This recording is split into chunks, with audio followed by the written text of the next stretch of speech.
Hey guys, welcome to the channel. It's Iboa and I appreciate that you're here with me today. Look, I don't have a car with me today. I'm at home, but the stuff that we need to share. Of course, today we're going to talk about the safety of the Tiggo 7 Pro. And that's very interesting because, you know, when it comes to Chinese products, when they're coming to the country, people are always asking themselves, is it safe? Is it durable? Will I be in a better position buying this than a reputable brand? In this case, I think Chinese have tried a lot, especially in the last 5 years or so, to improve in a lot of aspects. I mean, Haval has raised the bar when it comes to that. And then Chery came in as well. We started being accustomed to seeing them on the roads. But what we didn't have, especially when it comes to Chery, is the ANCAP safety ratings of the 7, the 4, and also the 8 in this case. 7 is the first one that I have seen. It just came in like last week or so. So that's why I want to talk about it today. And because I know that people are always asking themselves if the ANCAP institution has done it like they were like doing it independently, it's not paid, whatever. I'm going to use a reputable brand that you're not going to question, which is the Mercedes. In this case, I'm going to use the GLC to compare. I understand this is apples and bananas, but at the same time, I think for safety, it's not necessarily that much of a problem because I just want to do the relation for you to see how far this Chery is compared to a reputable brand like a Mercedes-Benz. In this case, let's just see how it went.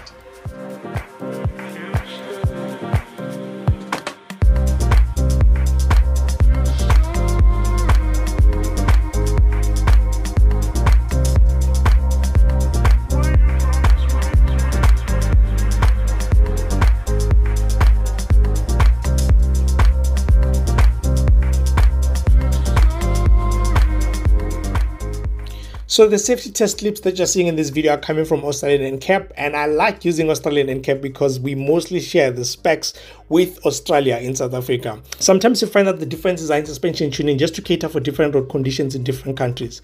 But otherwise, if you want to check out these videos, you can check them on an Australian ANCAP YouTube channel.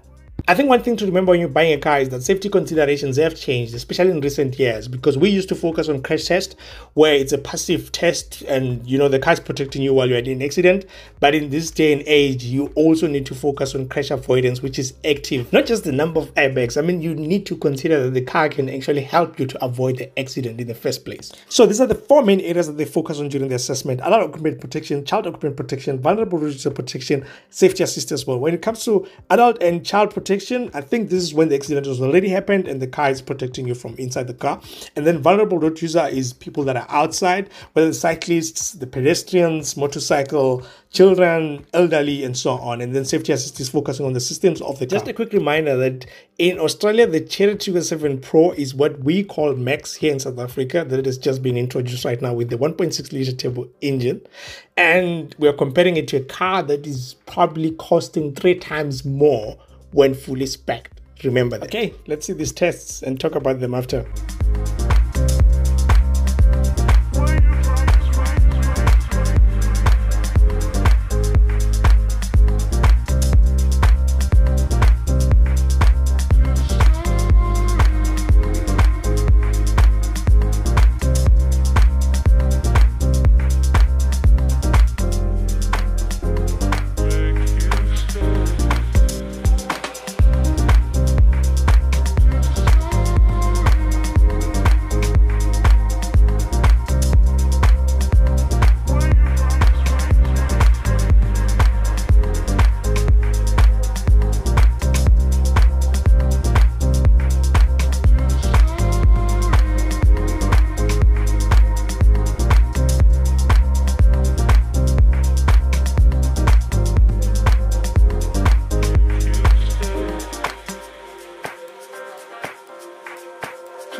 Okay, let's see how the Chery Tiggo 7 Pro performed on that passive test. For adults, it's 88%, and then for children, it's 87%. And now when we come down to what actually happened is that for frontal offset, which is the one that hits you in front but just towards the side, it's for me, it's one of the most destructive accidents. And when I'm looking at it right now, the chest for the driver is going to suffer. That is going to be like a little bit more impact than any other person in the car. And when I'm looking at the other parts as well, the passenger might just have cramps and whatever's and some tightness on the chest, but it's not going to be that much of a problem, especially when I'm also looking at the driver's leg. As much as the impact happened towards that leg, there is still adequate protection there. When I'm looking at the full frontal, which is the one where you just go straight into the wall, for example, that's where there is minimal impact. I don't find that to be one of the most destructive accidents for some reason. And when I'm looking at it as well, I'm just seeing that there is some adequate impact on the chests as well. And then when I'm coming down to the side impact test, there is really nothing much there. You are mostly protected, but when it comes to the pole, that's where then there will be that chest impact for the driver, especially if it hits on your side. That's where then you're going to experience that particular impact. And now coming back to the far side impacts, it's not necessarily that much of a problem because when I'm looking at it, it's mostly adequate. Even for the heads, I'm seeing that things are green there. And now coming to the whiplash as well, impressive. Okay, that's nice. It's not giving you, like there are no issues there for me. And then when I'm looking at one of the reasons why they lost the points is because they don't have the advanced e-call. I think it's the SOS one in the car, or it can literally just call the manufacturer directly and they can help to say the person was in an accident. Now, when it comes to the child protection, let me see. Frontal offset, basically the children are safe. Side impact, one that has like on the side of the impact, I see that the head, the child might have a headache of some sort. Probably just a little concussion, but they will be fine. So that's basically what contributed to this Chery Tiggo 7 Pro score on their passive. Let's see the Mercedes in this case.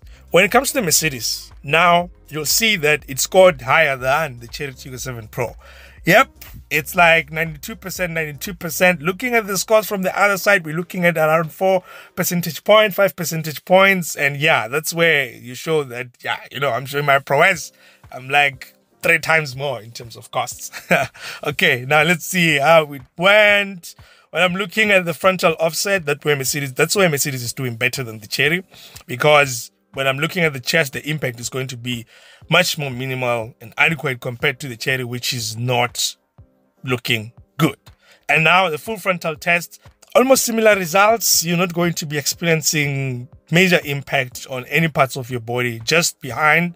Yes, the child will have some cramps or whatever that is on the chest. And when I'm looking at the side impact test on the pole as well, similar results as well. You will have a major impact on the chest, but when I'm looking at far side impacts and the heads, whiplash, everything is the same. When I'm looking at the advanced e-call, I thought Mercedes has this, but they're saying it doesn't have. So maybe I'm wrong about what that is. People can tell me in the comments. And then when I'm looking now at the children, basically in the Mercedes, yeah, there is safety all around. Just that there will be some neck tensions on the child that is a little bit older. But yeah, almost similar results. Impressive, Chery. All right, let's see the other tests, because this is where it becomes a little bit interesting. I've observed something like this before.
Okay, let's see how the Chery performed on the vulnerable road user. Okay, let's go down to the pedestrian cyclist impact test.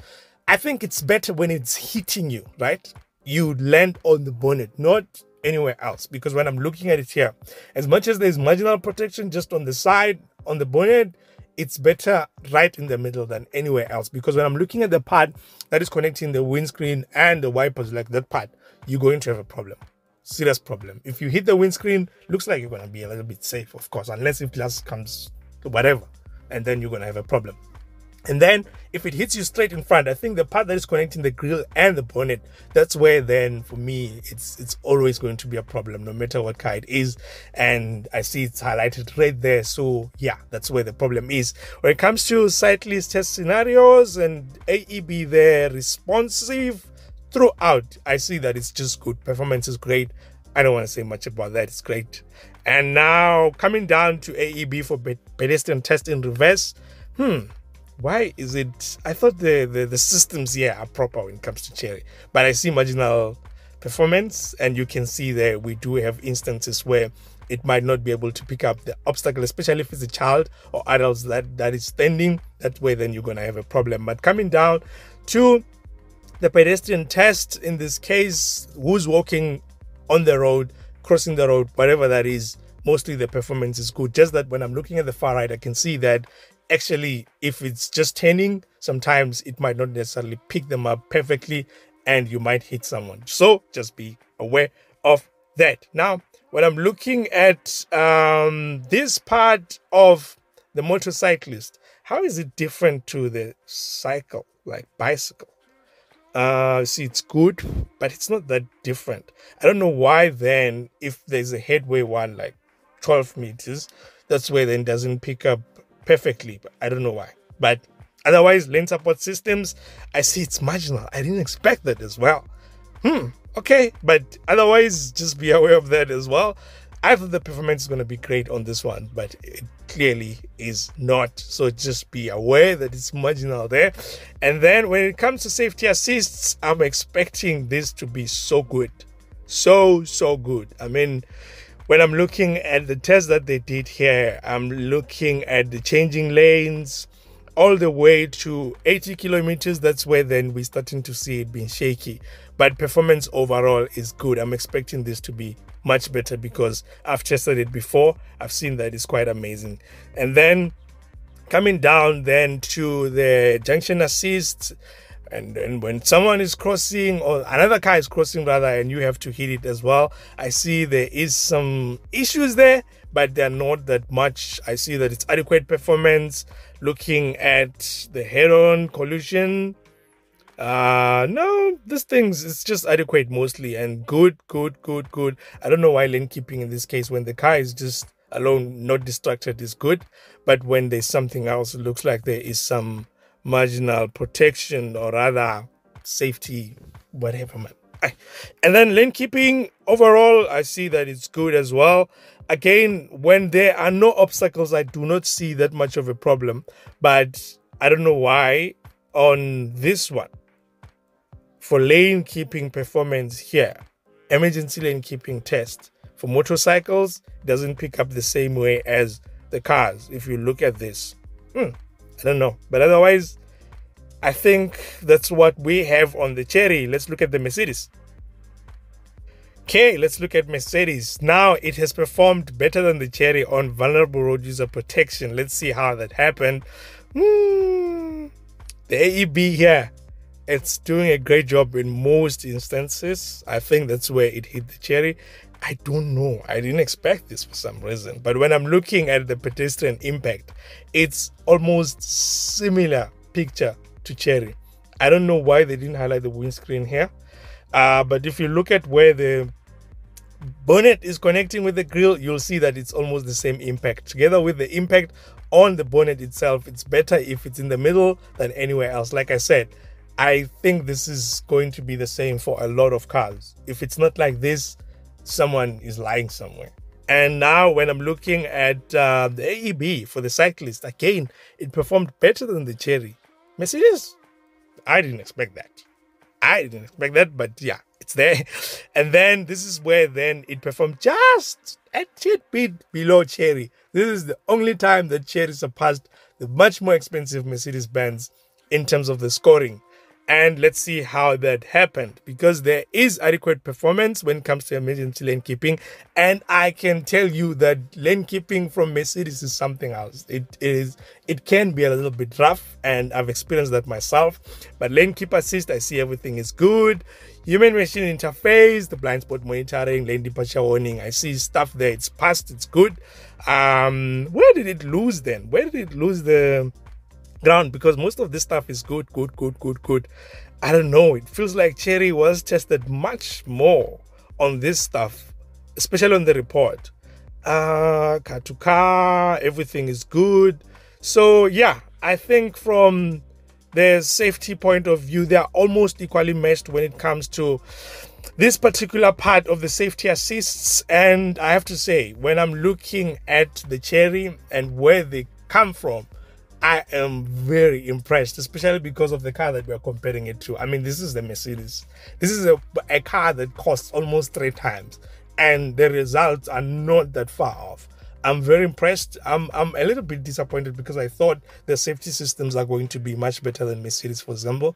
But in this case, it looks like it's almost equally matched, because 72 for Chery, 74 for Mercedes, 86 for Chery, 84 for Mercedes. I think for me, it's almost equally matched. I'm very much impressed with what the Chinese are doing, especially right now, because most people didn't trust what they will bring to the table. But you can see right now that things are moving in a different direction altogether. The future is changing rather. I'm very impressed with what they've done. Chery, I'm impressed.